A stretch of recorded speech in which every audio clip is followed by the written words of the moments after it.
बिस्मिल्लाहिर्रहमानिर्रहीम। अस्सलाम वालेकुम dear students, I hope you will be fine.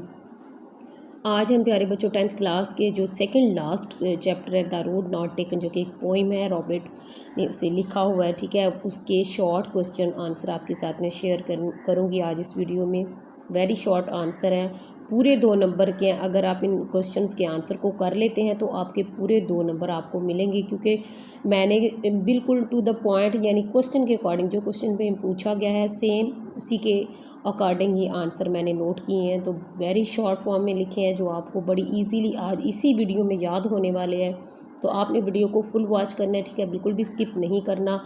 Translation भी आपको मैं साथ इन आंसर की समझा दूंगी, ठीक है, अंडरस्टैंड आपको करवा दूंगी ताकि आपको इजीली ये याद हो जाए इसी वीडियो के अंदर ही। और अगर आप चाहें तो आप इसकी जो उर्दू ट्रांसलेशन है वो आप साथ साथ नोट भी कर सकते हैं, ताकि जब आप टेस्ट या पेपर की प्रिपरेशन करें तो आपके लिए आसानी हो। इसके अलावा अगर आप चैनल पे फर्स्ट टाइम आए हैं तो चैनल को सब्सक्राइब कर लीजिए और इस वीडियो को ज़्यादा से ज़्यादा लाइक कर लीजिए। प्यारे बच्चों, यहाँ पे मैं आपको एक इम्पॉर्टेंट बात बताना चाहती हूँ। लेक्चर तो हम बाद में भी कर लेंगे। असल में बात बहुत इंपॉर्टेंट है आप लोगों के लिए, क्योंकि देखिए जैसे आपको पता है कि 10th क्लास का 2026 का नया सिलेबस आ चुका है। अब इसमें काफ़ी ज़्यादा जो सब्जेक्ट हैं उनके लेक्चर आपके साथ अपलोड किए जा रहे हैं, ठीक है। अब जो बच्चे तो कर रहे हैं वो तो फ़ायदा उठा रहे हैं, और जिन बच्चों को पता नहीं है उनके लिए बहुत ज़्यादा इंपॉर्टेंट इन्फॉर्मेशन थी, ठीक है। इंग्लिश के बड़े आसान जो क्वेश्चन आंसर है उनकी सीरीज़ में हमने की है, उसकी प्लेलिस्ट बनी हुई है, आप देख सकते हैं, ठीक है। एक ही लास्ट हमारा चैप्टर रह गया उसका। उर्दू के लेक्चर भी आपके साथ शेयर किए जा रहे हैं। पाक स्टडी की और कंप्यूटर की बुक हमारी कंप्लीट हो चुकी है, बाकी जो बुक्स रह गई हैं इंशाल्लाह ताला आप उससे भी फ़ायदा उठा सकते हैं। तो ये इंपॉर्टेंट बात ही आपके साथ शेयर करनी थी कि आप ज़्यादा से ज़्यादा चैनल को सब्सक्राइब करें, अपने दोस्तों के साथ ज़्यादा से ज़्यादा वीडियो शेयर करें ताकि उनको भी इस चीज़ का फ़ायदा हो जो इस चीज़ से फ़ायदा नहीं उठा रहे। तो चलिए अपने लेक्चर की तरफ चलते हैं, लेक्चर को स्टार्ट करते हैं। आपके साथ सबसे पहला क्वेश्चन है उसको शेयर करती हूँ, ठीक है। उर्दू भी मैं आपके साथ शेयर करूँगी ताकि आपको समझ आ जाए कि क्वेश्चन में क्या पूछा जा रहा है, फिर उसके बाद आप उसका ईजीली आंसर आप दे सकें। प्यारे बच्चों, सबसे पहला क्वेश्चन है where does the speaker find himself at the beginning of the poem. शायर नज़म के आगाज़ में खुद को कहाँ पाता है, ठीक है। इसका आंसर है द स्पीकर फाइंड हिमसेल्फ, शायर खुद को पाता है at a fork in a yellow wood, यानी एक जर्द जंगल में 2 रास्तों के मोड़ पर, ठीक है। शायर खुद को जर्द जंगल में 2 रास्तों के मोड़ पर पाता है। उसके बाद नेक्स्ट क्वेश्चन नंबर 2 है why does the speaker feel sorry for he can not travel both roads. शायर इस बात पर अफसोस क्यों करता है कि वो दोनों रास्तों पर सफ़र नहीं कर सकता, ठीक है। क्वेश्चन नंबर 2 में पूछा जा रहा है कि शायर इस बात पर अफसोस क्यों कर रहा है कि वो दोनों रास्तों पर सफ़र नहीं कर सकता। तो इसका आंसर है he feel sorry because he is a single. वो इसलिए अफसोस करता है क्योंकि वो अकेला है। And can not walk on both roads at once, और वो एक वक्त में 2 रास्ते नहीं चल सकता, ठीक है। क्यों अफसोस कर रहा है? वो इसलिए अफसोस करता है कि क्योंकि वो अकेला है और वो एक वक्त में 2 रास्ते नहीं चल सकता।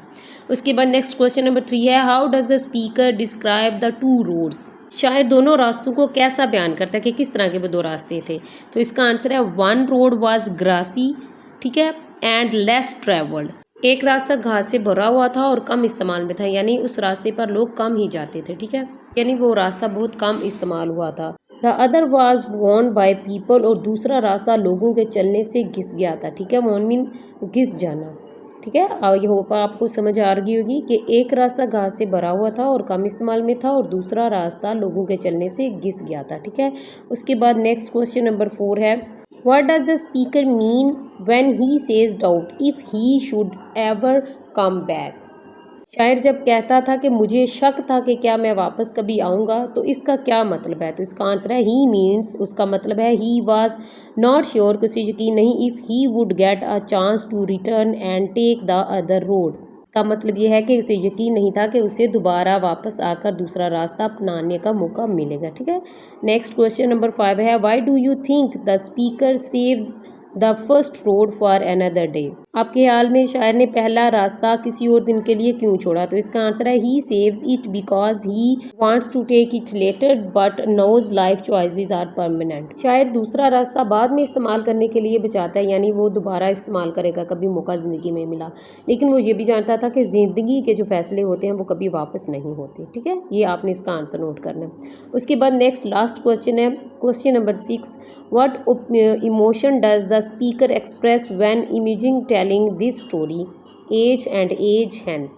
शायर जब इस कहानी को बहुत दूर मुस्तकबिल में सुनाने का तसव्वुर करता है तो वो कैसे जज्बात का इजहार करता है? तो प्यारे बच्चों, लास्ट क्वेश्चन का आंसर नोट कर लें। ही एक्सप्रेसिस, वो इजहार करता है प्राइड, प्राइड का मतलब होता है फ़ख्र, and a bite of a regret, यानी थोड़ा सा हल्का सा अफसोस होना। ठीक है, about his life changing decision, यानी वो अपनी ज़िंदगी के बदलने वाले फ़ैसले पर फ़ख्र और हल्का सा अफसोस भी महसूस करता है।